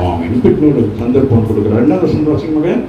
சேனைகளின் கர்த்தர் சொல்லுகிறது என்னவென்றால், இஸ்ரவேலர் எகிப்திலிருந்து வந்த பொழுது அமலேக்கை அவர்களுக்கு வழிமறித்து மனதிலே வைத்திருக்கிறார். இஸ்ரவேல் ஜனங்கள் எகிப்திலிருந்து புறப்பட்டு வருகிற பொழுது ஒவ்வொரு இடமாய் அவர்கள் என்ன செய்றாங்க, பிரயாணம் பண்ணி வந்து கொண்டே இருக்கிறார்கள். ஆமீன். ஏதோ அவர்கள் இவர்களுக்கு தடை செய்கிறார்கள். இப்படி ஒவ்வொருத்தரும் ஏன்னா கொஞ்சம் பேர் 6 லட்சம் பேர், ஆமா ஒரு 6 லட்சம் பேர் இந்த ரோட்ல போறேன்னா நீங்க வழி விடுவீங்களா? அதனால அவங்க என்ன செய்யறாங்க, எல்லாம் எதிர்த்து நிற்கிறாங்க. ஆனால் ஆண்டவர் என்ன செய்யறான், இஸ்ரவேல் ஜனங்களுக்கு விரோதமாக அவன் யார் எதிர்த்து நிற்கிற பொழுது ஆண்டவர் என்ன செய்யறான், அதை மனதிலே வைத்திருக்கிறார். நீங்கள் கர்த்தருடைய பிள்ளைகள், கர்த்தருக்கு முன்னதாக உண்மை யுத்தமாக இருந்தால் உங்களுக்கு விரோதமாக யார் எழுப்பினாலும் ஆண்டவர் என்ன செய்வான், சந்தர்ப்ப சூழ்நிலைகளை என்ன செய்வான், வரும் வரைக்கும் அவர் அதை மனதிலே வைத்திருப்பார். இப்ப சந்தர்ப்ப சூழ்நிலை வந்துருச்சு, என்ன செய்யணும், இந்த ஜனங்களை என்ன செய்ய வேண்டும்? ஆமீன். யாரு? ஆமென். இந்த அமலேக்கரை என்ன செய்ய வேண்டும்? மடக்கடிக்க வேண்டும். யார் மடக்கடிக்க வேண்டும்? சவுல். நான் தெரிந்து கொண்டவன், நான் அபிஷேகம் பண்ணப்பட்டவன். ஆமென். அவனை ராஜாவாக ஏற்படுத்தியிருக்க. அவனை என்ன செய்யணும், அவனை கொண்டு இந்த ஜனங்களை நான் என்ன செய்ய வேண்டும்? ஆமென். மடக்கடிக்க வேண்டும் என்று சொல்லி அவர்களை என்ன செய்ய வேண்டும், கொலை செய்ய வேண்டும் என்று சொல்லி ஒரு பெரிய ஒரு திட்டத்தை கொடுக்கிறார். ஆனால் அந்த திட்டத்தை அவர் என்ன செய்யறாரு, அவரை அப்படியே அசதியா விட்டுறாரு. வாசிங்க 22 வாசிங்க. அதற்கு சாமுவேல் சத்தத்திற்கு 21 வாசிங்க. ஜனங்களோ உம்முடைய தேவனாகிய கர்த்தருக்கு கில்காலிலே பலியிடுகிறதற்காக கொல்லையிலே சாபத்தீடாகும் ஆடு மாடுகளிலே பிரதானமானவைகளை பிடித்துக் கொண்டு வந்தார்கள் என்றான். அதோட இன்னொரு வசனம் வாசிங்க. 11 வாசிங்க. சாமுவேல் சவுலிடத்தில் போனான். சவுல் அவனை நோக்கி, நீர் கர்த்தரால் ஆசீர்வதிக்கப்பட்டவர், கர்த்தருடைய வார்த்தையை நிறைவேற்றினேன் என்றான். சவுல் வந்து சொல்றாரு, நீங்க சொன்ன ஒர்க்கை என்ன செஞ்சேன், நான் பினிஷ் பண்ணிட்டேன், நான் முடிச்சுட்டேன், எல்லாம் பெர்ஃபெக்ட்டா எல்லாம் முடிச்சிட்டு அப்படின்னு சொல்றாரு. 14 வசனம் சொல்றது, அதற்கு சாமுவேல், அப்படியானால் என் காதுகளிலே விழுகிற ஆடுகளின் சத்தமும் எனக்கு கேட்கிற மாடுகளின் சத்தமும் என்ன என்றான். ஆண்டவர் என்ன சொன்னாரு, எல்லாத்தையும் அழித்து போடு அப்படிங்கிறாரு. ஆனால் இங்க முந்திக் கொள்கிறார் யாரு?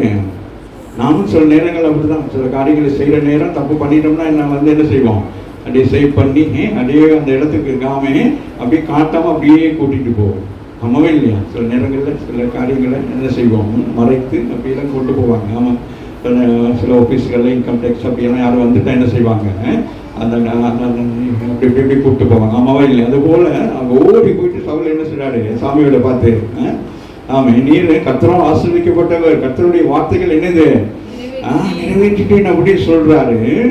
ஆனால் அவன் சவுல் யாரு, சாமியில் எப்படி இருக்கிறாரு, என்னடா மீண்டும் மீண்டும் என்ன செய்றீங்க, ஆண்டவரை என்ன செய்றீங்க, துக்கப்படுத்தி கொண்டு இருக்கிறீங்க. ஆமா இல்லையா? உங்களோட காரியத்தை கொடுத்து அதை பொறுப்பா செய்ய வேண்டும். ஏனோ தானம்னு செய்யக்கூடாது. ஆமா இல்லை? இவன் ஏனோ தானம் செய்ய இந்த ஆண்டவருக்கு தெரியாது அப்படின்னு நினைச்சு என்ன செஞ்சுட்டான், அப்படியே விட்டுட்டான். அது மாத்திரமா அந்த ராஜாவே அவன் என்ன செஞ்சுட்டான், கொல்லாம அப்படியே விட்டுட்டான். அது நிமித்தம் வர்ற காரியங்களை நாங்கள் பிறகு நாங்கள் பார்க்கலாம். ஆகவே அங்கே வாசிங்களே, அதற்கு சாமுவேல், ஓ அப்படியானால் என் காதுகளில் விழுகிறது, அது என்ன சத்தம் அப்படின்னு கேட்கிறாரு. அது எப்படி கேட்டுப்பாரா இருக்கும்? அந்த ஆசீர்வாதத்தை அவர் சொல்றதை ஏற்றுக்கொண்டுட்டு சாமிக்கு எப்படி இருந்திருக்கும்? நீங்க ஒரு தப்பு பண்ணிட்டு ஒரு தாய் தகப்பன் வந்து நீங்க இந்த காரியத்தை மூடி மறைச்சு சொல்ற நேரம் அந்த தாய் தகப்பனுக்கு விளங்கிட்டா என்ன செய்வாங்க, எப்படி இருப்பாங்க, எப்படி இருக்கும் சொல்லுங்க.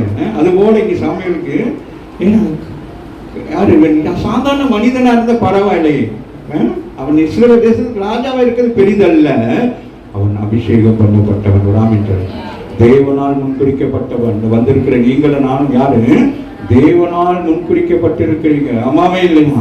ஆமென். அது மாத்திரமல்ல, எல்லாருக்கும் இந்த அபிஷேகம் கிடைக்காது. ஆமாவே இல்லையா? அப்போ விசேஷ அபிஷேகத்தை கொடுத்திருக்கிறார். ஆமாவா இல்லையா? ஆகவே ஆமென். பழைய ஏற்பாட்டின்படி ஒரு தீர்க்கதரிசி ஒரு எண்ணெய் குப்பியை எடுத்து அவன் தலைமேல் வைத்திருக்கிற அபிஷேகத்தை விட நீங்களும் நானும் பாக்கியவான்கள். ஆமென். ஆண்டவராக இயேசு கிறிஸ்து என்ன செய்திருக்கிறார்? அவர் ஆமென் என்ன செய்தார்? அவர் நமக்கு இந்த அபிஷேகத்தை கொடுத்திருக்கிறார். ஆமாவே இல்லையா? இந்த அபிஷேகம் எப்படி நாங்கள் பெற்றுக் கொண்டிருக்கிறோம்?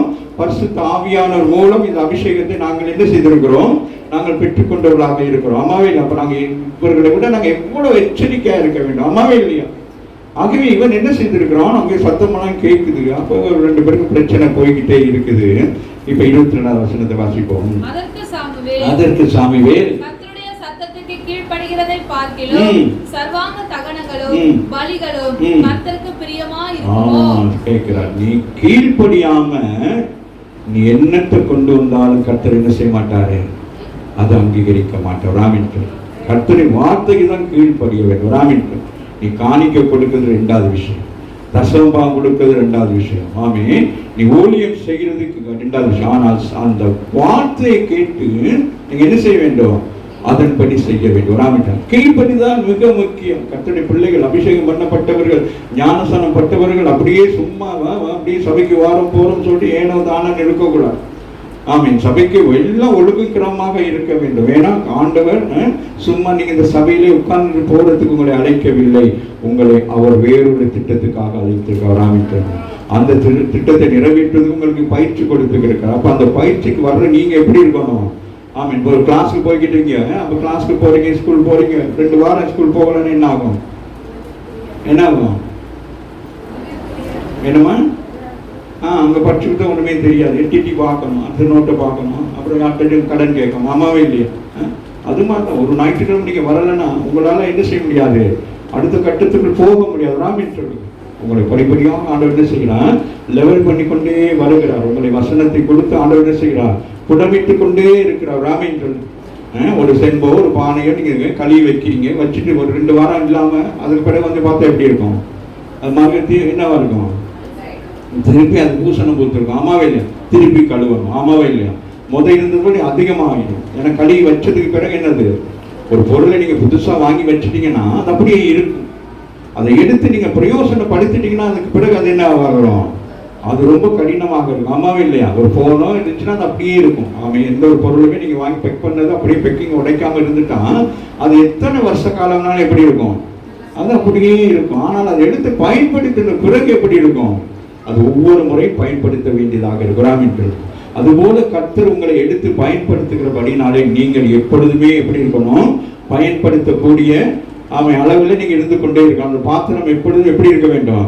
அது சுத்திகரிக்கப்பட்டதாக அந்த பாத்திரம் எப்பொழுதும் தேவனுக்கு பயன்படுத்துவதற்கு ஆயத்தமாக இருக்க வேண்டும். ராமின்னு சொல்லுங்க. அங்கங்க தூக்கி போடுறது இல்லை. அதனால உங்களுடைய அபிஷேகமோ உங்களுடைய ஞானஸ்தானத்தையோ ஏதோ அங்கங்க தூக்கி போட்டு ஏதோ வந்து போற ஒரு ஞாயிற்றுக்கிழமை வந்தா என்ன அதே தானே அப்படி நீங்க நினைக்க கூடாது. எல்லாவற்றிலும் கவனமாக இருக்கணும். ஆகவே தான் நாங்கள் சாமுவேல் சொல்லுகிறார், பணியை பார்த்துமக.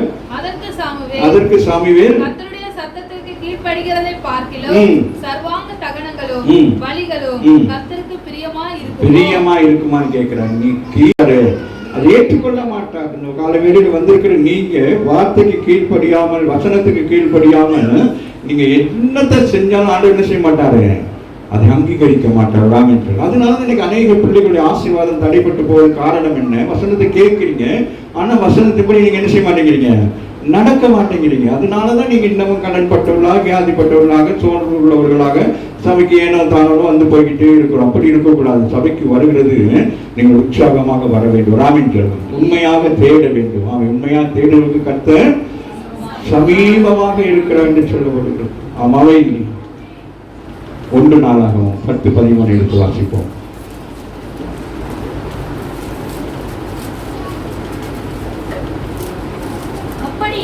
அப்படியே சவுல் கர்த்தருடைய வார்த்தையை கைக்கொள்ளாமல் கர்த்தருக்கு செய்த தன் துரோகத்தின் நிமித்தமும் அவன் கர்த்தரை தேடாமல் அந்தனம் பார்க்கிறவர்களை கேட்கும்படிக்கு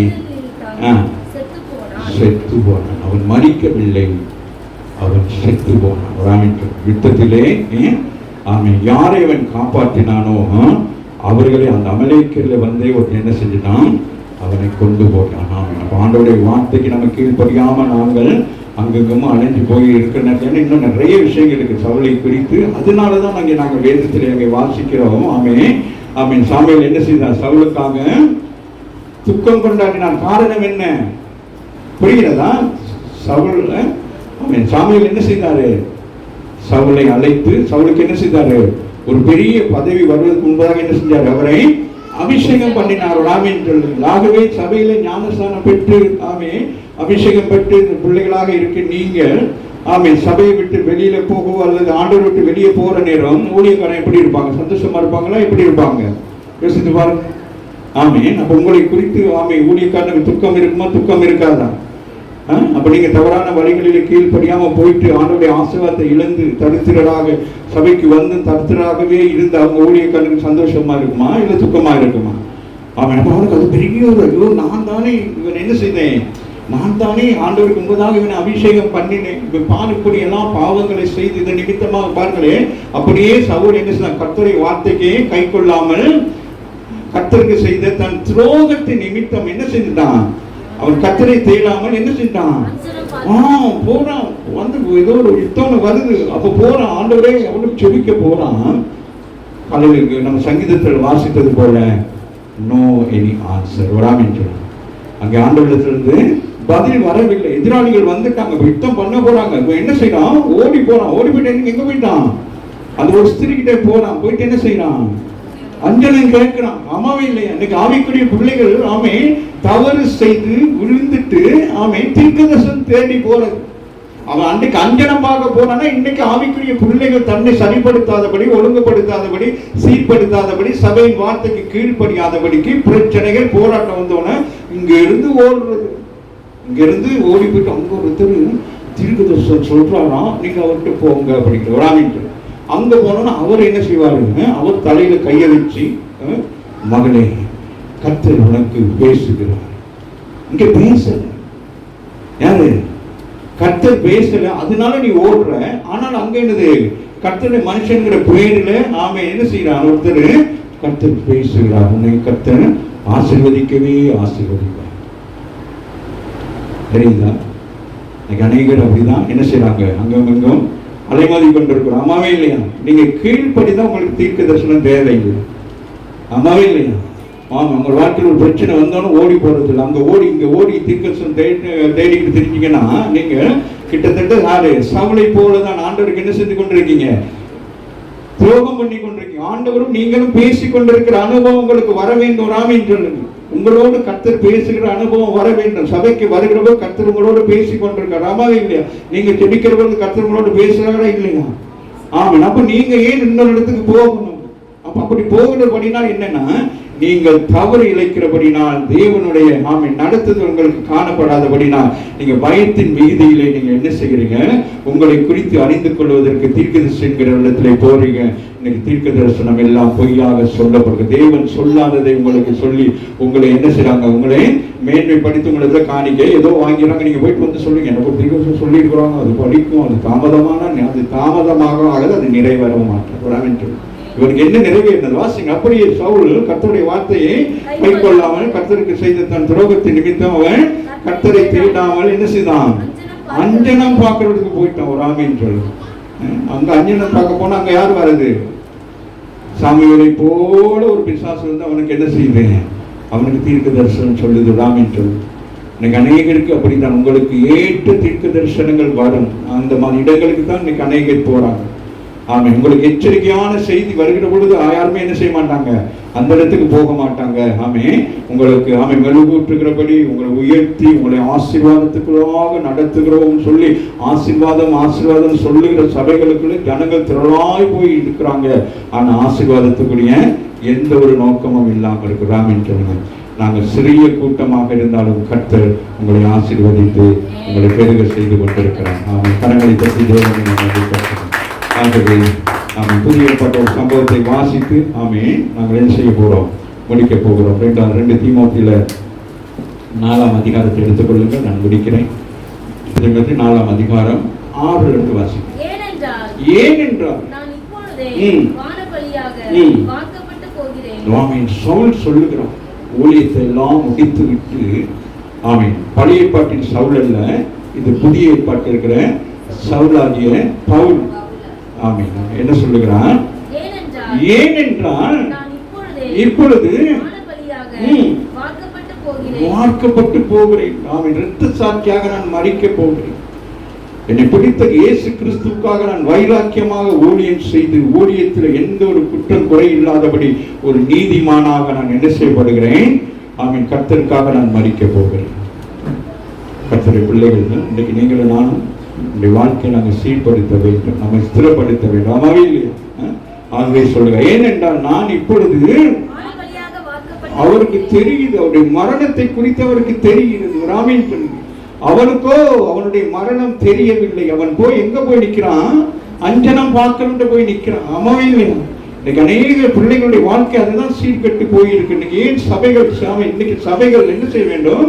சுத்திகரிக்கப்பட வேண்டியதாக இருக்கிறது. ஆமீன். வசனம் இல்லை, பாடல், துதி, ஆராதனை என்று சொல்லி மக்களை திசை திருப்பி கொண்டிருக்கிறார்கள். ஆனால் எல்லாரும் அங்கே கவலைகளும் வேதனைகளும் சஞ்சலங்களோடு கூட இருந்து கொண்டிருக்கிறார்கள். ஆகவே சவுல் சொல்லுகிறார், ஏனென்றால் நான் இப்பொழுது, ஆமீன், காலம் வந்தது. ஆமீன் சொல்லு. அப்ப பாருங்க, அந்த ஊழியத்தை எப்படி செய்திருக்கிறாரு? தேவனுக்கு உகந்தது. அவங்க எல்லாருக்கும் தெரியும். ஆமாவே இல்லை? அந்த ரெண்டு சவுலையும் நாங்கள் பார்க்கிற பொழுது அந்த சவுளுடைய முன்னிலைமை எப்படி இருந்தது? ஆசீர்வாதமாகவும் மேன்மையாக இருந்தது. கீழ்ப்படிதான். ஆமாவே இல்லையா? எல்லாவற்றையும் கீழ்ப்படிந்து எல்லா காரியங்களும் செய்தான். அவனுடைய பின்னிலைமை எப்படி இருந்தது? ஆமீன். அதுபோலதான் நம்முடைய வாழ்க்கையில் நம்முடைய முன்னிலைமை எப்படி இருக்கிறது, நம்முடைய பின்னிலைமை எப்படி இருக்கிறது அன்றைக்கு நாங்கள் பார்க்க போகிறோம். ஆமீன். நம்ம முன்னிலைமையில நாங்கள் நல்லா இருக்கிறோம். 6 நாட்களே சபைக்கு வருகிற பொழுது ஆமீன் எல்லாவற்றையும் பெர்ஃபெக்டா செய்து கொண்டே இருக்கிறோம். காலங்கள் வர வர ஒவ்வொரு காரியத்தையும் அப்படியே தடுக்கி ஆமீன் அப்படியே பின்னுக்கே போய்கிட்டே இருக்கிறோம். ஆமாவே இல்லையா? ஆமீன். அப்படி பின்னுக்கு போற பிள்ளைகள் நீங்க எச்சரிக்கையா இருக்க வேண்டும். இன்னைக்கு சவுல் நமக்கு ஒரு பாடத்தை கற்றுக் கொடுத்திருக்கிறான். ஆமீன். அதனாலதான் சாமுவேல் என்ன செய்தான்? சவுலுக்காக துக்கம் கொண்டாடி, நான் அபிஷேகம் பண்ணினேன், என் மூலம் அவன் தேசத்துக்கு ராஜாவாக வந்தான், அவனுக்கு எல்லா விதமான ஆசீர்வாதத்தை கர்த்தர் கொடுத்திருந்தார். அவனும் என்ன செய்தான்? துடிகரமான பாவங்களையும் கீழ்ப்படியாதது நிமித்தம் அவன் என்ன செய்யப்பட்டான்? கடைசியில் அவன் செத்து போனான் என்று வேதம் சொல்லுது. ஆமீன் சொல்லு. ஆனால் இங்கே பவுலை குறித்து வாசித்து நாங்கள் முடிக்கலாம். சொல்றாரு, என்ன சொல்றாரு? கிறிஸ்துவின் நிமித்தம் ஆமீன், நான் நல்ல ஊழியம் செஞ்சேன் சொல்றாரு. போராட்டம். ராமீன். ஊழியம் என்பது எப்படிப்பட்டது? தேவனோடு ஒரு பக்கம் நமக்கு என்ன இருக்கிறது? தேவனுடைய சித்தத்தை நிறைவேற்ற வேண்டும் என்று சொல்லி அது ஒரு போராட்டமாக இருக்கும். இன்னொரு பக்கம் பிசாசு என்ன செய்வான்? ஊழியத்தை உடைக்க, சபையை உடைக்க, ஜனங்களை வேறு வழியில கொண்டு போக முற்படுகிற பொழுதெல்லாம் ஊழியக்காரன் என்ன செய்வாங்க? இரவு பகலும் ஆமை என்ன செய்வாங்க? ஆமை விசுவாச பிள்ளைகளுக்காக என்ன செய்து கொண்டிருப்பாங்க? போராடி கொண்டே இருப்பாங்க. ஆமீன் சொல்லுங்க. ஆகவே அவர் சொல்றார், நான் பெரிய ஊழியத்தை செய்து விட்டேன், 1000 சபைகளை கட்டி முடித்து விட்டேன் அப்படின்னு பெருசா ஒன்று சொல்லல. நான் கிறிஸ்துக்கு முன்பதாக நான் போராடி தேர்ந்தெடுத்தேன். மாமிசத்தில் அநேக போராட்டங்கள் வந்தது, ஆவிக்குரிய ஜீவித்தில் எனக்கு அநேக போராட்டங்கள் வந்தது. அது எல்லாவற்றையும் நான் என்ன செய்தேன்? ஜெயம் எடுத்து கிறிஸ்தினால். ஆமீன் சொல்லுங்க. ஆவிக்குரிய பிள்ளைகள் ஆமீன் அறிந்து கொள்ள வேண்டிய விஷயமா பாருங்க. நல்ல போராட்டத்தை போராடினேன். பாருங்க என்ன சொல்றாரு? எவ்வளவு பெரிய சந்தோஷம். அம்மாவே இல்லையா? எவ்வளவு திருப்தியா இருந்திருக்கும். அம்மாவே இல்லையா? ஆமே. அந்த ஆண்டவர் சொன்ன ஒவ்வொரு விஷயத்தையும் பவுலை குறித்து உங்களுக்கு தெரியும். ஆமே. பவுல் எப்படிப்பட்ட மனிதன்? ஆரம்பத்தில் எப்படி இருந்தாரு? கிறிஸ்தவர்களுக்கு விரோதமாக எழும்பினார். அம்மாவே இல்லையா? சட்டங்களை கையில எடுத்தார். கிறிஸ்தவர்களை ஒரு கிறிஸ்தவன் எடுக்கக்கூடாது, எல்லாரும் என்ன செய்யணும்? கொல்லணும் என்று சொல்லி சட்டங்களை வாங்கி கொண்டு வந்த அவர் ஒரு நாளிலே என்ன செய்தான்? கிறிஸ்துவை முகமுகமாக தரிசித்தார். ராமீன் சொன்னார். ஆமீன். அந்த தரிசித்த நாளிலே ஒரு முழுமையாக தன்னை அர்ப்பணித்தார். ராமீன் சொல்லுங்க. ஆமீன். அவர் அர்ப்பணித்ததுக்கு அடையாளமாக அவர் என்ன செய்தார்? அவருக்கு ஞானஸ்தானம் கொடுத்தார்கள். ஞானஸ்தானத்தின் நிமித்தம் அவர் அபிஷேகம் பண்ணப்பட்டார். அபிஷேகம் பண்ணப்பட்ட பிறகு அவர் சபையிலே அங்கு வளர்ச்சி அடைந்து என்ன செய்தார்? சபைகளிலே போய் கிறிஸ்து இயேசு என்று சொல்லி பிரசங்கித்தார். ராமீன் சொல்லுங்க. அன்று தொடக்கம் அவர் முடியும் வரைக்கும் என்ன செய்தார்? ஊழியத்தை தவிர வேற ஒன்றும் செய்யவில்லை. ராமீன் சொல்லுங்க. இன்னைக்கு ஊழியங்கிற பேர்ல என்னென்னமோ செஞ்சுக்கிட்டு போய்கிட்டு இருக்கிறோம். அம்மாவே இல்லையா? அது ஊழியம், இது ஊழியம். ஆமீன். அந்த ஊழியம் இந்த ஊழியம் ஊழியத்தை அல்லாத மற்றதெல்லாம் செஞ்சிடும், ஊழியத்தை செய்யறது இல்லை. ஆனால் இவர் என்ன செய்கிறார்? நல்ல போராட்டத்தை போராடினேன், ஊழியத்தை என்ன செய்தேன், நின்றல்ல ஓட்டத்தை என்ன செய்தேன், ஓடி முடிக்கணும். ஓடணும், we want to run, ஓடணும். ராமின் சும்மா அப்படியே இருக்கக்கூடாது. கர்த்தருடைய பிள்ளைகள், அபிஷேகம் பண்ணப்பட்ட பிள்ளைகள், ஆவிக்குரிய பிள்ளை சபைக்கு வந்து ஒரு நாள் மட்டும் வந்து அப்படியே உட்கார்ந்து இருக்கிறது, பண்ண அப்படியே அந்த ஆட்டம் முடிச்சுட்டு அப்படியே உட்காந்து மற்ற 6 நாளும் என்ன நடக்குன்னே தெரியாது. ராமின் அவரு 7 நாள் அப்படியே வியாதியஸ்தர் மாதிரி கையில் பைபிள், ஆஸ்பத்திரிக்கு போனால் ஒரு பொட்டில் தூக்கிட்டு போவோம், இல்லாட்டி ஆஸ்பத்திரிக்கு போனால் ஏதாச்சும் பண்ணுவோம், அது மாதிரி இங்கே வராது. ராமின்ட்டு அப்புறம் இங்கே நல்ல பூஸ்ட் கிடைக்கும். ஆமே, அந்த பூஸ்ட் என்னது, நல்லா சாப்பிட்டு என்ன செய்யுது, ஆமாம், இங்கே வந்து அப்படி இந்த பெலூன் மாதிரி இப்படி காற்று அடித்தோன்னா அப்படியே நல்லா ஃபுல் ஆகிட்டு அப்புறம் என்னது அப்படியே கொஞ்சம் கொஞ்சமாக காற்று அப்படியே போயிடும். ராமின்ட்டு ஆனால் பவுல் அப்படி சொல்லவில்லை. நான் என்ன செய்கிறேன், நல்ல போராட்டம். ராமின்னு சொல்கிறேன். இந்த வாழ்க்கை நமக்கு எப்படி இருக்கிறது? ஆமீன். போராட்டம் என்பது என்னது? போராட்டம்னா கடினமான போராட்டம் அல்ல. ராமின்னு சொல்லுங்க. கர்த்தருடைய பிள்ளைகளுக்கு வருகிற இவைகளெல்லாம் என்னது? ஒரு போராட்டம். இது பிரச்சனை அல்ல. நீங்க கடன் பிரச்சனைகள், கஷ்டங்கள், இது அல்ல. ஊழியத்தை நிமித்தம் வருகிறதான் போராட்டம். ராமின்னு சொல்லுங்க. நீங்க ஊழியத்தை சரியா செய்து கொண்டு வந்தீங்கன்னா உங்களுக்கு எப்படிப்பட்ட பிரச்சனை வந்தாலும் நீங்க என்ன செய்யலாம், அவர்களை முன்னேறி செல்வதற்கு கர்த்தர் என்ன செய்வார், உங்களுக்கு வழிகளை திறந்து கொடுப்பார். ஆமா, நவாசிங்கம்மா. போராடினேன், ஓட்டத்தை முடித்தேன், விசுவாசத்தை என்ன செய்யும், அதுதான் மிக முக்கியம். ராமின் நீங்களும் கர்த்தரும் ஆமே அந்த பண்ணின உடன்படிக்கை நிமித்தம் ஏற்பட்ட அந்த விசுவாசத்தை என்ன செஞ்சிடணும். ஆமா, என்ன விசுவாசம் அவருக்கு, என்ன விசுவாசம் இருக்கு சொல்லுங்க பாப்போம். என்ன விசுவாசிக்கிறாரு? அடுத்த வசனத்தை வாசிக்க. அதுதான் விசுவாசம். ராமின் ஆமாவே இல்லை. அதுதான் உங்களுக்கு எனக்கு என்னது, சாதாரண கிரீடம் அல்ல. சவுல் தலையில் இருக்கிற கிரீடம். ஆமே, அவனுக்கு தெரியாம தலையை துண்டித்தார்கள். ராமின் கிரீடம் கீழே விழுந்தது. அவன் துணிகரத்து நிமித்தமும் ஆமே, அவன் பாவம் செய்த நிமித்தம் என்னது, அவன் ஆமே ஆண்டவர் என்ன செய்தாரு, அவன் ராஜ்யத்தை என்ன செஞ்சாரு, அவன் ஆளுகை என்ன செஞ்சாரு, வெறுத்துட்டாரு. ஆமாவே இல்லையா? நான் உன்னை வெறுக்கிறேன், நான் அந்த இடத்துக்கு வேற ஒருத்தரை கொண்டு வரேன்னு சொல்றாரு. ராமின் ஒருத்தர், நீங்க ஒருத்தர், இப்ப நான் அந்த ஊழியத்தை செய்யறேன்னா ஆண்டவர் ஐயோ இந்த ஊழியம் அப்படியே இல்லை, கர்த்தரை எழுப்புவார். மோசைக்கு பிறகு யோசுவை எழுப்புவார். ராமின் அது போல நீங்க எழும்பணும். ராமின் சொல்லுங்க, எல்லாரும் எழும்பணும். ஊழியத்துக்குன்னா அப்படிதான் எழும்பணும். சும்மா எலும்பு தோல்மாக்கி வந்து உட்கார்ந்து இருக்க கூடாது. ராமின் அவன் ஊழியத்துக்குன்னா என்ன செய்யணும்? ஆமா, அந்த அந்த இப்போ நம்ம சபையில எவ்வளோ ஆசீர்வாதமா இருக்கு. இந்த ஆன்லைன் ப்ரேயர், அந்த கூப்பிடுற நேரமெல்லாம் வர்றீங்க. அப்படி என்ன செய்யணும்? இப்போ பாருங்க, இந்த புதன்கிழமையா நான் இல்லையா அப்படி போயிடும். நீங்க என்ன செய்யணும்? ஐயா தானே ஊழியம், எங்களுக்கு ஊழியம் செய்ய முடியாது. நீங்க என்ன செய்யணும்? எனக்கு கேட்கணும், பர்மிஷன் கேட்கணும். ஐயா எனக்கு வந்து நாங்கள் வந்து ஊழியம் செய்யவா? ஓ, எனக்கு ரொம்ப சந்தோஷம் தான். அம்மாவே இல்லையா? சாப்பாடை கட்டிட்டு வந்து உட்காந்து சாப்பிட்டு நல்ல ஊழியம் செஞ்சு உங்களுக்குள்ள தாளந்துகளை நீங்க என்ன செய்யணும்? பயன்படுத்த விரும்பணும். ராமின் காலம் செல்லாது. ராமின் சொல்லுங்க, சபைகள் மூடி இருக்க காலம் அல்ல, சபைகள் திறந்திருக்கிற காலங்கள். கொரியா தேசத்தில் 24 மணி நேரம் அங்க ஜெபம் நடந்து கொண்டிருக்கிறது. தான் எழுப்புதலின் தேசம். ராமின் சொல்லுங்க, இங்கு சும்மா எழுப்புதல் போர்ட் மட்டும் போடணும். அக்னி அபிஷேகம், அக்னி இருக்காது, என்னது ஒன்றும் இருக்காது. இன்னும் வேற என்னது, அந்த அபிஷேகம், இந்த கூட்டம், அந்த போஸ்ட் எல்லாம் பார்த்தா எனக்கு சிரிப்பா இருக்கு. என்ன இப்படியெல்லாம் பேர் வைக்கிறாங்க. ஆமா, என்னென்னமோ பேரெல்லாம் வைக்கிறாங்க. ராமின் சொல்லுங்க, பேருக்கும் ஊழியத்துக்கும் சம்பந்தமே இருக்கு. அங்க போய் பார்த்தா 4 ஊழியக்காரங்க அப்படியே தூங்கிக்கிட்டே இருப்பாங்க, 2-3 விசுவாச பிள்ளைங்க அப்படியே உட்கார்ந்துருக்கும். ராமின் சொல்லுங்க, அதுவா அவர் சொல்லுறா, இது முதல் எனக்கு என்ன ஆயிட்டு, இப்ப நான் முடிக்க போறேன். என்னது எவ்வளவு பெரிய நம்பிக்கைன்னு பாருங்க. ஆண்டவர் மேல் வைத்திருக்கிற நம்பிக்கை. ராமின் உங்களுக்கு அப்படி ஒரு நம்பிக்கை இருக்க வேண்டும். ஆமாவே இல்லையா? ஆமே, இங்க வந்து சும்மா உட்கார்ந்து போறோம் நினைக்க கூடாது. நான் பெற்றுக்கொண்ட அபிஷேகத்துக்கும் நான் பெற்றுக்கொண்ட ஞானஸ்தானத்து நிமித்தம் எனக்கு பரலோகத்திலே ஆண்டவர் என்ன வைத்திருக்கிறார். ஆமே, பவுலுக்கு போல எனக்கு ஒரு கிரீடத்தை வைத்திருக்கிறார். ஆமாவே இல்லையா? எத்தனை பேர் விசுவாசிக்கிறீங்க? ஆமே, பாருங்க, சவுலுக்கு கொடுக்கப்பட்ட என்னது அபிஷேகத்தின் கிரீடம் என்ன ஆயிட்டு, அந்த துணிகரத்தினால என்ன ஆயிட்டு, இழந்து போயிட்டான். ஆமாவே இல்லையா?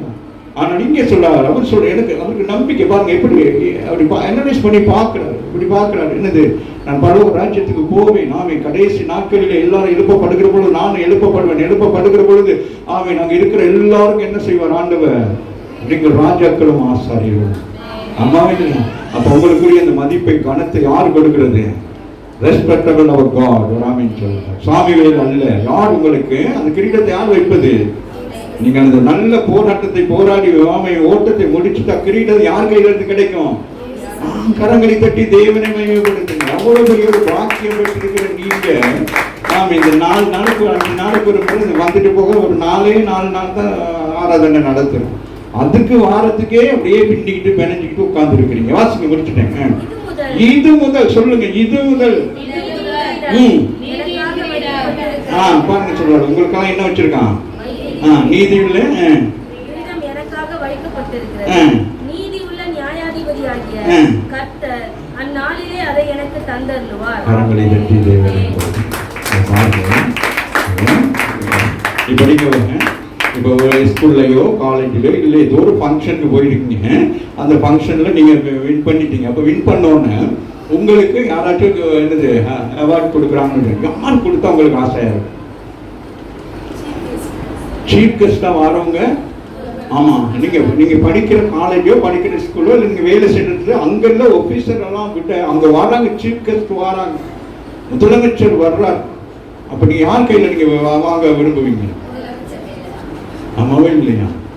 இங்க பவுல் பாருங்க எப்படி எழுதிருக்கான்னு சொல்லிட்டு எப்படி எழுதுறான்னு பாருங்க. நீதி உள்ளவர்.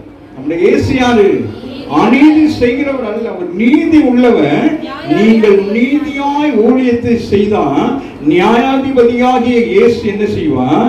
அந்த நாளிலே வந்து அவர் கொடுப்பார். கரங்களை தட்டி தேவனை வந்து வேற மனுஷன் நம்மளை புகழ்வதற்கு, கணங்கள் நம்மளை புகழ்வதற்கு ஊழியம் அல்ல, கர்த்தருக்கு என்று ஊழியம் செய்ய வேண்டும். ஆமென் சொல்லுங்க. மனுஷர்கள் நம்ம மேன்மை பாராட்ட வேண்டும். நிறைய பேர் கேட்பாங்க, பாஸ்டர் என்னை பார்த்தாலே எல்லாரும் பார்த்தா பாஸ்டர் உங்க சபையில எவ்வளவு பேர் வராங்க? நான் சொல்லுங்க எண்ணுறதே இல்லை, எண்ணிக்கை அடங்காத ஜனங்கள் தான் வராங்க. அம்மாவே இல்லை, அம்மாவே இல்லை. நான் எண்ணிக்கிட்டு இருந்தா எனக்கு என்ன நடக்க போகுது? அவன் அப்படி கேட்பான், அப்புறம் என்ன நடக்குது? அது நடக்குமா இது நடக்குமா அப்படின்னாலும் கேட்பாங்க. ஒரு ஆமென் சொல்லுங்க. இந்த கேள்விக்கெல்லாம் நம்ம என்ன செஞ்சு கொண்டிருக்க கூடாது. நமக்கு ஒரு நம்பிக்கை, இது முதல் கிரீடம் எனக்கு வைக்கப்பட்டிருக்கிறது. அது யார் கொடுக்கிறதா? நீங்கள் எப்படி இருக்கணும்?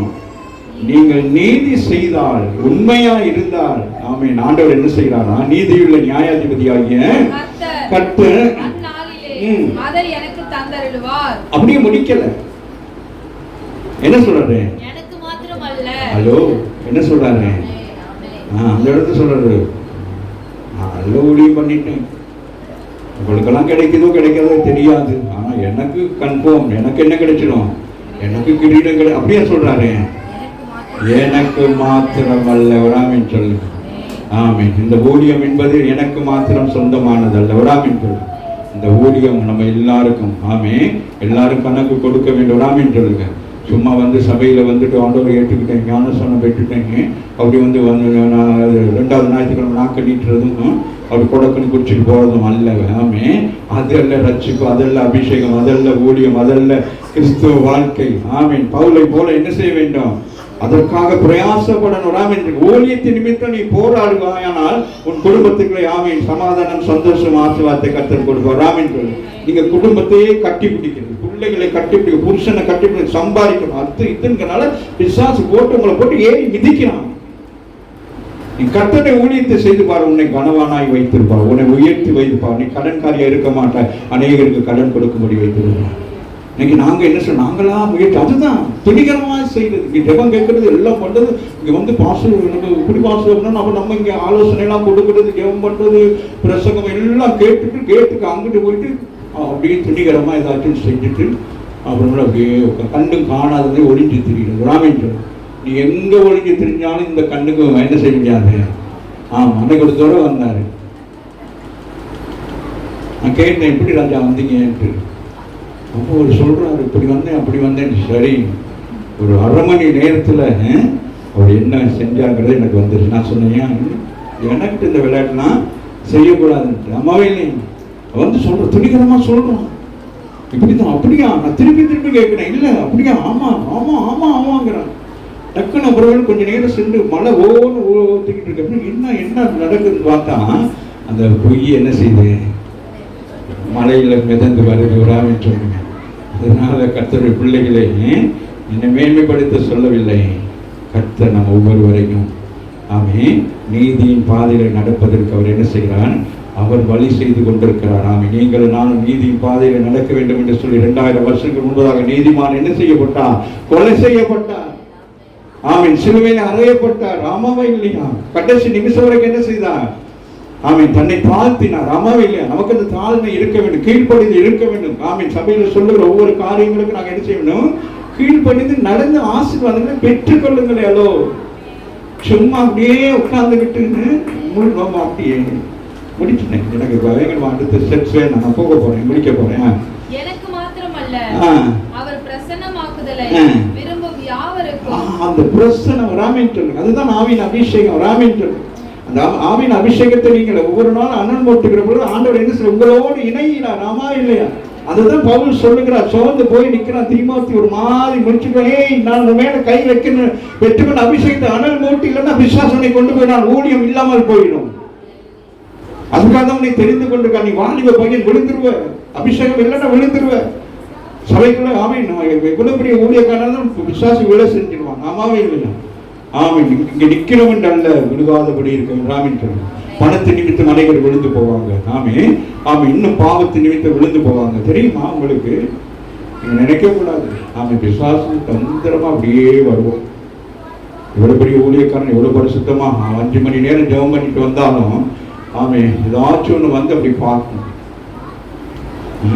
சபையில் அப்படியே அப்படி கண்ணில் நின்றுது அப்படி பூசிக்கிட்டு அப்படியே வந்து அப்படியே பார்க்கும். ஒரு ஆமீன் சொல்லுங்க. ஒரு நிமிஷம் டக்குனு என்ன ஆயிடுவான் ஊழியர்கள். அந்த நேரம் கர்த்தர் வேலைப்படுத்துவார். ஆமீன் சொல்லுங்க. ஆமீன் சிலருக்கு கொண்டு வந்து காணிக்கை கொடுத்தோன்னா நமக்கு என்னது அது ஒரு வேலைனா இருக்கும். யோசிப்போம். அடுத்த மாதம் நம்ம டாக்கெட் போட்டு வச்சுருப்போம். போன வாரம் அந்த சிஸ்டர் கூட கொண்டு வந்தாங்க. சிஸ்டர் 50,000 கொடுத்துருக்காங்க. நான் 60,000க்கு என்ன செய்வேன்? பிளைன் போட்டு வச்சிருப்பேன். 10,000 யாராச்சும் வாங்கிடலான்னு சொல்லி. அவன் புரியுதான்? கவனம். ஊழியங்கள் என்பது பயங்கரமானது. ராமின் சொல்லு. ஆகவே சொல்லுகிறார், இது முதல் தீமோத்திக்கு எழுதுகிறார். இது முதல் என்னது நான் செய்த ஊழியத்துக்கு என்ன வருது? அப்படின்னா என்னது? அவார்டு கொடுக்குறாங்க, கொடுக்க போறாங்க. நம்பிக்கை நமக்கு இருக்க வேண்டும். ராமன் சொல்லு. நம்ம ஓடுற ஓட்டத்துக்கு நம்பிக்கை இருக்க வேண்டும். உபத்திரம் தான், வேதனை தான், சஞ்சலங்கள் தான், ஆனால் நமக்கு நம்பிக்கை இருக்க வேண்டும். ஒரு நாளிலே நான் போய் தேவனை சந்திப்பேன். ராமன் சொல்லு. அந்த நம்பிக்கை தான் அவனுக்கு என்ன செய்வது? அவனை உத்தமனாக வைத்திருந்த. ராமன் சொல்லு. அவன் சொல்லுகிறார், நான் பாவிகளிலே பிரதான பாவி என்று சொல்லுகிறார். நான் உண்மையுள்ளவன் சொல்லி இந்த ஊழியத்தை கொடுத்திருக்கிறார். நான் அநேக நேரம் ஆண்டவரை கேட்பேன், ஏன் ஆண்டவர் என்னை கொடுத்தீங்க? நான் உலகத்தில் எப்படியே இருந்தேனே. அப்பா யோசித்து பாருங்க. நான் சொல்ல முடியுமா? எல்லாத்தையும் மறைச்சிட்டு சொல்ல முடியுமா? நான் சின்ன பிள்ளையிலேருந்து ஆவியிலே தான் நிரம்பியிருந்தேன். எங்கள் அம்மா ஆவியான சாப்பாடு தான், இட்லி வேணும், ஆவியில் ஆவியில் சொல்லுங்க. வேற நான் இட்லி, இடியாப்பம், புட்டு இதுதான் கொடுத்து வளர்த்தாங்க. அதனால சிறு குழந்தையிலிருந்தே நான் என்னது அபிஷேகம் சொல்ல முடியுமா? துன்மார்க்கமாக பாவத்துக்கெல்லாம் முதலாளியாக. ஆமாவே இல்லையா? ஆமே, அந்த மாதிரி இடங்களில் தான் உட்காந்துருக்கோம். ஆமாவே இல்லையா? ஆனால் கர்த்தர் குறித்து கரலாம் என்று காலை வெளியில் வந்திருக்க நம்ம எல்லாருக்கும் ஆண்டவர் சொல்லுகிறார். கடைசியாக சொல்லுகிறார், அவர் பிரசன்னமாகுதலை விரும்புகிற யாவருக்கு வராமல் சொல்லி அவர் பிரசன்னத்தை உணர வேண்டும். அதுதான் ஆவிக்குரிய அபிஷேகம். அது ஆவிக்குரிய அந்த நிலைக்குள்ளே நீங்க அந்த அதுதான் உங்களை ஊழியத்துக்குள்ளே ஊந்துதல் செய்யும். வராமல் ஊழியம் என்பது சும்மா நாமளே நினைச்சு பிளான் பண்ணி செய்யறது அல்ல. இங்கெல்லாம் சில இடங்களெல்லாம் ஊழியம்னா முதல் நாளே வந்து பாட்டு அதுதான் ரீசல் பண்ணி எல்லாம் பண்ணும். இங்கே அப்படியெல்லாம் இல்லை. ஆவியானவர் எப்படி நடத்துகிறாரோ அதுதான் இங்கே நடத்தப்படுது. ராமின். அதனால இந்த நிமிஷம் வரைக்கும் நீங்கள் அப்படியே கேட்டுக்கொண்டிருக்கீங்க இந்த வார்த்தைகள். ராமின். இல்லைன்னா நீங்க என்ன சோர்ந்து போயிடுவீங்க. ஆமா இல்லையா? முடிச்சிடுமா? நீ சீக்கிரமா என்னிடத்தில் வரும். இல்லம்மா, அந்த முதல் வருஷத்து வார்த்தை அவர் பிரசன்னமாகுதலை யாவருக்கும். எத்தனை பேர் விரும்புறீங்க? ஆமே, அந்த பிரசன்னத்தை நாமே இந்த பிரசன்னத்தை உணரணும். ராமேன் சொல்லுங்க. அப்ப அப்படியே என்னது பவுல் என்னது அதே பிரசன்னத்துல இருந்தார். ராமேன் சொல்லுங்க. ஆமே, பேதுரு இருந்தார்கள். பல ஆமே ஆண்டவரோடு இருந்த ஆமே சீசர்கள் யாரும் அப்படிப்பட்ட சாட்சி சொல்லவில்லை. பவுல் சொல்ல அவருடைய சாட்சி எப்படி இருக்கிறது? சொல்லுங்க பாபு, ஒரு சாட்சி சொல்லுங்க. அவர் சொன்ன சாட்சியம்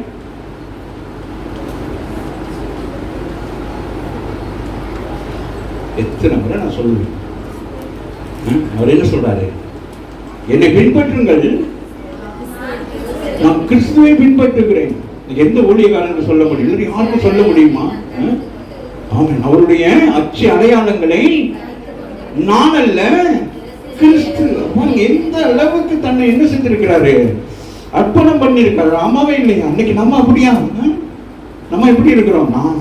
நான் ஊழியக்காரன், நான் பேய் விரட்டுவேன், நான் ஜெபம் பண்ணுவேன், நான் ஜெபம். கவனம். ஆவிக்குரிய பிள்ளைகள் நான்கிற வார்த்தைகள் பகவனுக்கு ரொம்ப கவனமாக நீங்க செயல்பட வேண்டும். எந்த ஒரு விஷயத்துக்கு நான்கிற வார்த்தை நீங்க என்ன செய்யக்கூடாது. அந்த நான் உங்களுக்கு ஒரு நேரத்தில் பெரிய ஒரு பிரச்சனை கொண்டு வந்து விட்டுறாமீன்றது. உங்களுடைய ஜெபங்கள் யாருக்கும் தெரியக்கூடாது. உங்களுடைய வேதம் வாசிப்பது யாருக்கும் தெரியக்கூடாது. உங்களுடைய ஜெப நிலை, உங்களுடைய வேதம் வாசிப்பது, கர்த்தரோடு இருக்கிற எந்த ஒரு காரியத்தை யாரோட நீங்கள் பகிர்ந்து கொள்ளக்கூடாது. நான் அநேக நேரங்களில் சிஸ்டர் மாதிரி கேட்பாங்க. அன்னைக்கு உங்களுக்கு நான் சொல்ல விரும்புகிறேன். அவன் முக்கியமான காரியம் வந்து எனக்கு ஃபோன் பண்ணால் அவசரமாக இருந்தால் நீங்கள் ஒரு 2 டைம் ஃபோன் பண்ணால் நான் எடுப்பேன். ஏன்னா நான் எதையுமே நான் சொல்ல முடியாது. சொன்னால் நீங்கள் எடுத்தோன்னு கேட்பீங்க, பாஸ்டர் சாப்பிட்டீங்களா? ஸோ அன்னைக்கு நான் ஒரு வேலை உங்களுக்கு நான் சாப்பிடாம இருக்கிறேன்னு சொல்ல முடியாது. நான் என்ன செய்வேன்? சாப்பிட்டேன்னு சொன்னேன். ஆனால் அன்னைக்கு உபவாசம் இருக்கலாம். ஒரு வேலை உபவாசம் இருக்கலாம், இல்லாமல் இருக்கலாம், இல்லை ஏதோ ஒரு காரியத்தை ஜெபித்து கொண்டிருக்கலாம். நீங்கள் கேட்குறேன், என்ன செய்யறேன் சொல்லுங்க அப்படின்னு நான் சொல்லியிருக்கேன். நான் ஜெபத்தில் இருக்கிறேன், இல்லாட்டி நான் இப்படி இருக்கிறேன், நான் எதுவுமே அதனால நம்முடைய இந்த காரியங்கள் எல்லாம் எப்படி இருக்கணும்? சீக்கிரட்டா இருக்கணும். ராமின் சொல்லுங்க. நமக்கும் ஆண்டவருக்கும் இருக்கிற தொடர்பு எப்படி இருக்க வேண்டும்?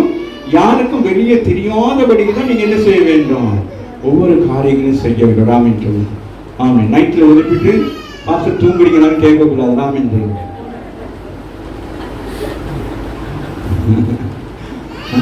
12 மணியாலாம் நம்ம வச்சுக்கிட்டாரு பராமரிச்சு. இதில் நான் தூங்கினாலும் எடுத்தோன்னே நான் உங்கள் விஷயமா நான் ஜெபம் பண்ணுவேன். அதுக்காக ஐயோ பாஸ்டர் தூங்கிட்டீங்களா, டிஸ்டர்ப் பண்ண அதெல்லாம் சொல்லக்கூடாது. உங்களுக்கு அதிகாரம் இருக்கிறது என் தூக்கத்தை கெடுக்க.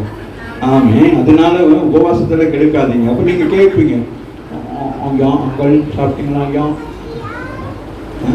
அப்போ நான் என்ன செய்ய முடியும்? இல்லை நான் உபவாசம் அப்போ நான் வைக்கிறேன், உபவாசத்துக்கு எடுத்துட்டேன். நான் சொன்னோடனே நான் அந்த உபவாசம் என்ன ஆயிட்டு? உங்கள்கிட்ட சொன்னோடனே உபவாசம் ஃபினிஷ் ஆயிடுச்சு. ராமின்னு சொல்லுங்க.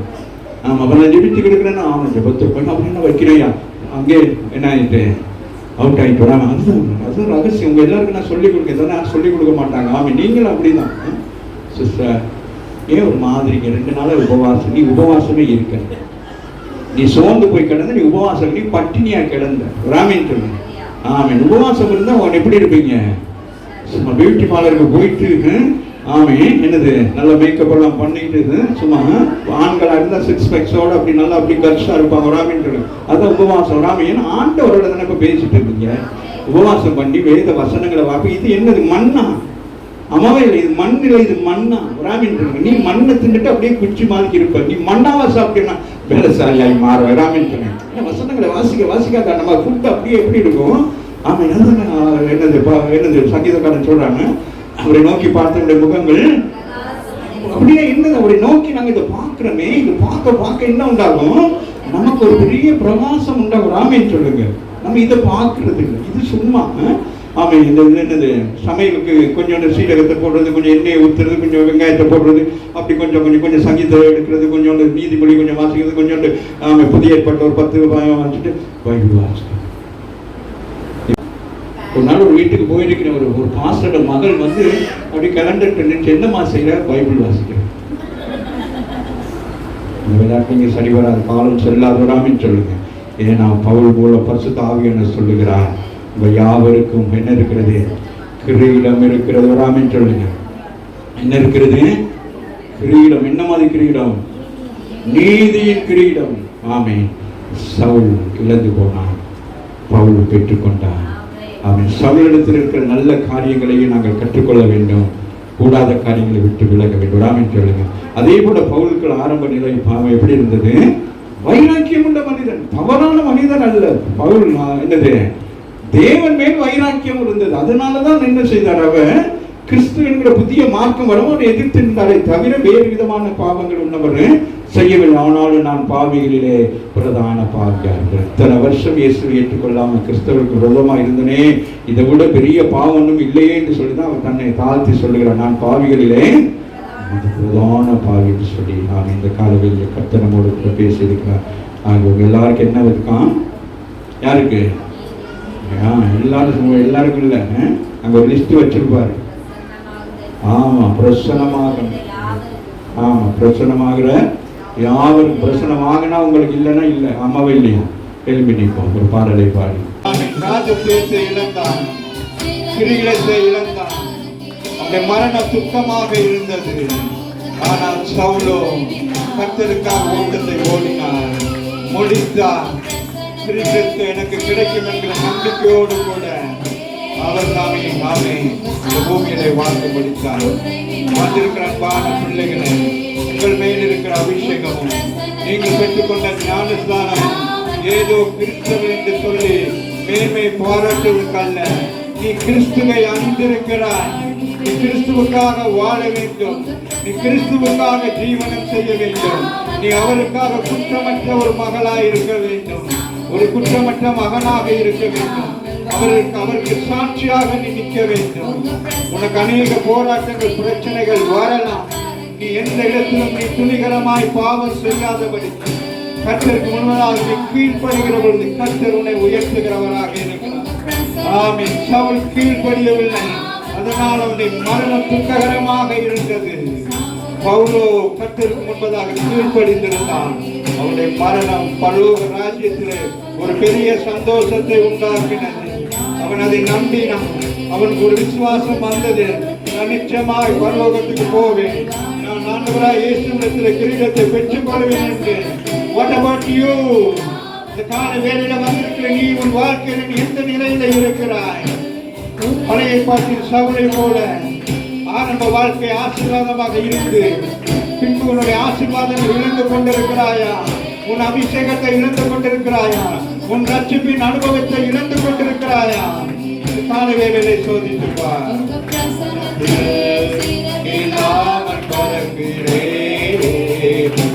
சமூகத்தில் என் தஞ்சமானிரே, கோட்டையானிரே, என் துருகமானிரே, என் நண்பனானிரே, என் தஞ்சமானிரே, கோட்டையானிரே, என் துருகமானிரே, என் நண்பனானிரே. உங்க பிரசன்னத்தில்